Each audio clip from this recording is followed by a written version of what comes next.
Here's a Chapter 24 presentation on porcine husbandry. Pigs 101. The objectives of this chapter are to know and understand the zoological classification of the species, proficiently use the terminology associated with pigs, describe the physiological data of the species and identify abnormal data, identify the common instruments relevant to pigs and the uses of those instruments, describe the prominent and important anatomical or physiological properties of the species, identify and describe the characteristics of the common breeds of pigs, describe normal production and husbandry needs for the species, describe the specific reproductive practices of the species, and discuss the nutritional requirements of pigs, which are considerable. Zoological classification, main thing you need to know is the genus Suis. Anytime you see genus Suis, you know you're talking about a pig in one manner, shape, or form. Common terminology, you need to know what swine refers to, sow, a boar, a barrow, and a stag. Those are all terms you will come across, perhaps on your quiz or exam. A gilt, be sure to know a gilt. Farrowing, what farrowing is. Most of us are pretty familiar with what piglets are, and those little boogers can sure be pretty darn cute. A shoat, a pig, and hog. And you'll find shoat used quite a bit in books about the Old West. Larry McMurtry had one of those that was really very popular, Lonesome Dove. And in that book, he referred to all pigs as shoats, if I remember correctly. Know the normal temperature, know the normal pulse rate, know the normal respiration rate, and know the adult weight. And some of these guys can get very, very large. And do not ever underestimate the speed of a pig. Even the biggest boars and sows in a 30-yard dash will outrun a human. And so if you're ever in a position around pigs, please understand, if you try to run away from them, if they're trying to get you, they will chase you down. They are fast, considering how large and how cumbersome they would appear to be. In short bursts, they are really quick. Good picture. Pigs are a little different than a lot of the other species we deal with as far as terminology. And so you need to know the rump, the ham-loin junction, the shoulder, the chine or chin bone, snout, neck, jowl, forearm, elbow, pocket, dew claws, hocks, rear flanks, the ham. Boy, you'll never guess what meat comes from the ham. And finally, their little squiggly pigtails. Considering how they look on the outside, on the inside, they're pretty stout. Okay, they're a shorter, compact, heavily boned animal. They have all the same bones as everybody else. You know, they have mandibles and skulls and scapulas and humeruses and radius and ulna and all that kind of stuff. But their bone structure, if you ever see them in a real skeleton, they are very heavily boned. Breeds use synthetic lines, and to do this, we often we classify pigs different ways. So be sure to know the difference between maternal lines, terminal lines, how we do that.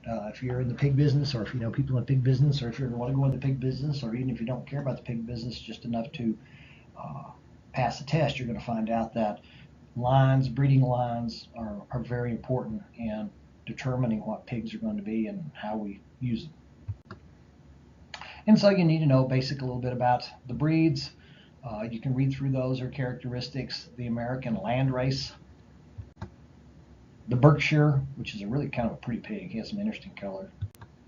Chester Whites. Durocs. Durocs are one of the most common pigs you're going to see. They're very colorful, have a wonderful kind of red, dark maroonish color, very rich color. Hampshires, love those little Hampshires. Those guys are just as cute as they can be. I think Babe was a Hampshire. Hereford comes from the Hereford or Hereford portion of the United Kingdom in England, where the Hereford cattle also were raised, and they kind of have same color. Poland China, another common breed. You'll see quite a bit of Poland Chinas around. Spotted, lots of spotted. Okay. The pop-up says the spotted swine was developed in Indiana. Many producers prefer to this breed as spots. It was created by crossing hogs of Poland China breeding with spotted hogs being grown in the area, and later with the use of Gloucester Old Spots. The color of the spotted breed is black and white, at least 20%, and not over 80% of the body must be either black or white to make the animal eligible for registry as a spot. In body type, the spotted breed is similar to the Poland China and also has forward drooping ears. Breeders strive to produce a large frame hog with efficient gains and good efficiency. A Tamworth. Love those Tamworths. The Yorkshire, obviously coming from the Yorkshire area of England. Potbellies, that's kind of a dumb picture for a potbelly because you really need to look at them from the side. They're short, they're squat. If you work in a small practice, you'd very well maybe see quite a few potbelly pigs. They used to be quite a fad, not so much near so anymore, but you'll still see people keep the potbellies as pets, house pets. Breeding data. Pigs are polyestrous. Females will commonly reach puberty at 4 to 8 months, males at 6 to 8. Typically, they're bred at about 7 to 9 months, and their estrus cycle, always important to know for testing purposes, 18 to 24 days. They are in estrus for 2 to 3 days, and they will ovulate at 40 to 46 hours after the beginning of estrus. So the first time you really see they're in estrus, it may be already a little bit of time past, but in then 40, 44, 46 hours, that's when they will ovulate. Optimal time for breeding, whether you're using fresh or frozen semen, 24 to 36 hours after the onset of estrus. So as soon as you see an estrus, start the clock, and then you're going to figure 24 to 36 hours. Some people have their system down, multiple breedings or whatever. 20 to 24 hours in gilts. The gestation period is the famous 3 months, 3 weeks, 3 days, and that works out to 114 days. Birth weight's going to be 4 to 4.5 pounds. 8 to 14, and these guys can have some huge litters of baby pigs, and we're going to wean them at 3 to 6 weeks of age, depending on the particular producer and what they're trying to accomplish. Heat detection.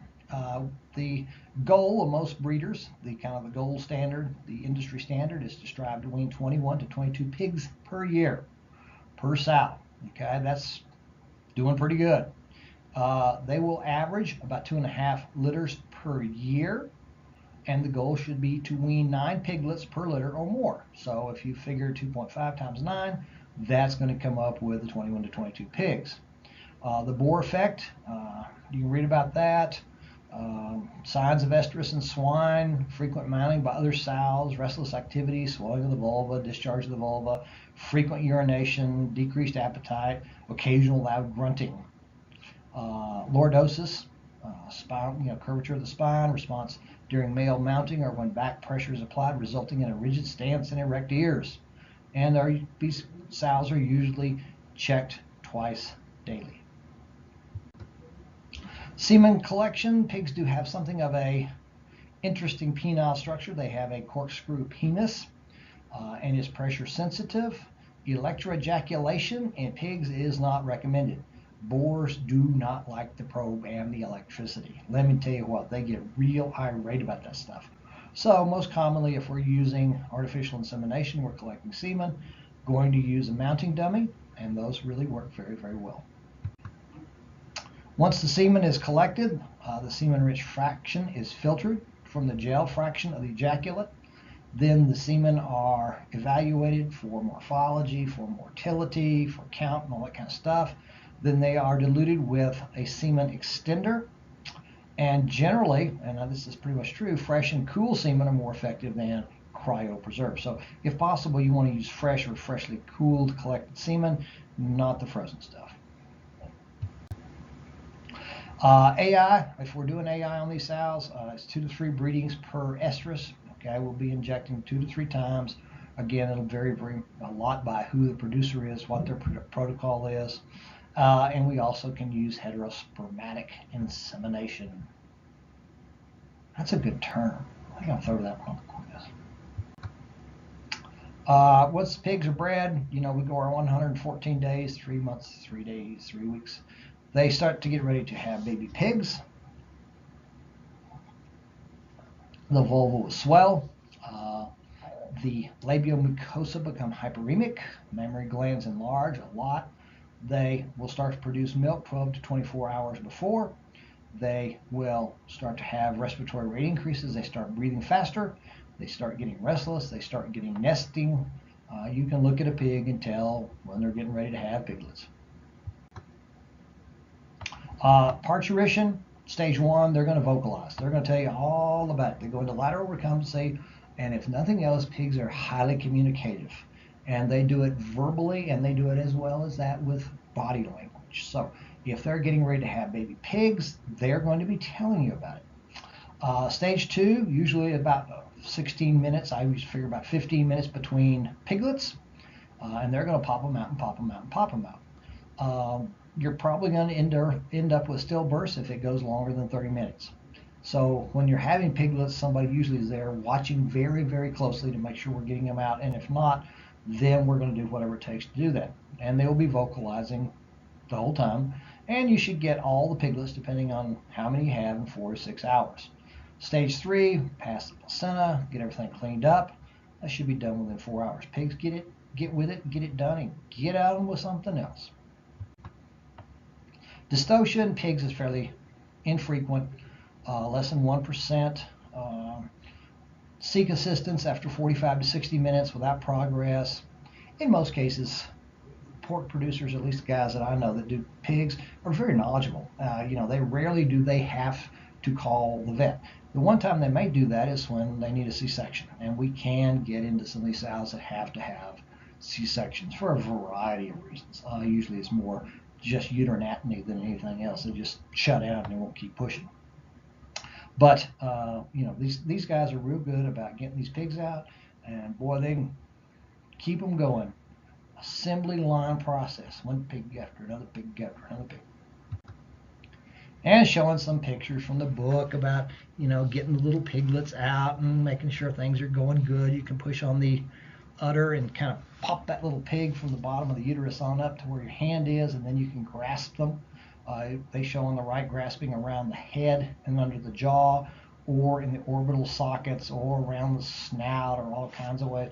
Usually you just grab a little pig, kind of any way you can, and pull, and out he comes, and you give your 15 minutes, and then if not, then you go fish for the next one. And oxytocin in some of these guys really works wonders. Pushing out, 16 piglets, uterus gets tired. It just gets tired. And so a lot of these people will give these sows, and they will occasionally take some nutritional supplement, even just like honey or syrup in the mouth to give them some sugar. They will occasionally give them calcium to help improve uterine contractions. Oxytocin works real well in these guys, gets things going again, and we just keep the process going. Dentition, you need to know your dentition on pigs, particularly about needle teeth. And so dental formula, know your dental formulas. Incisors are 3 and 3, canines 1 and 1, premolars 4 and 4, molars 3 and 3, for a total of 44. Pigs are remarkably consistent in their teeth, 3 3, 1 1, 4 4, 3 3. Neonatal care, I think this is the same slide from every single chapter on neonatal care, because it's all just good common sense. I mean, a little while back I did the one on care of the neonatal llamas and alpacas, and care of the neonatal foal, care of the neonatal calf, care of the neonatal whatever. Make sure they have oxygen, make sure they're breathing, make sure they have a good pulse, make sure they're warm. Take care of the umbilicus and the umbilical cord. Don't have any kinds of umbilical infections, septicemia, joint ill, or anything like that. Make sure they're nursing. These little guys come out of the womb hungry. Make sure they bond with the sow and the sow with them. Make sure they pass a little mucosium. Make sure if there's a problem, passive transfer of antibodies occurs. That's not usually not a problem in pigs, but you need to be cognizant of it. And of course, if all else fails, give them a physical exam. Pick up the little baby pigs and just listen to them squeal. And there you go. I tell you what, there's nothing cuter than a bunch of little baby pigs going after that poor old sow. Man, they are hungry little boogers. I tell you what, they can go and they can eat. Body condition scoring. Of course, we have to have lots of body condition scoring. On the left down there at the bottom, you can see that's obviously a thin little pig, and on number 5, that's going to be a fat little pig, and you can just pretty well guess that the fat little pig is too fat, and what you're looking for in most species is going to be a 3. And with pigs, most of them are barn raised, most of them are, housed. They have very specific nutritional requirements. They are very closely monitored. Again, good commercial feeds are going to be absolutely imperative for these guys. And these pig farmers, pig guys, really do a great job in taking care of these guys. And like I say, there ain't much cuter than a little baby pig. Bless their little hearts, they are so funny. And they can be, their behavior can be just hilarious. Watch a bunch of baby pigs playing at about 3 or 4 weeks of age, and they will just keep you in stitches. That's swine husbandry. Not a lot to it, really, because the swine industry, there's really only 2 kinds of pigs. There are a few potbelly, frankly, house pets. The vast majority are huge commercial herds, and you get a few backyard people here and there that may have just a couple sows or whatever. And you may have to deal with those as well. But most people are really pretty smart. Husbandry is usually well taken care of.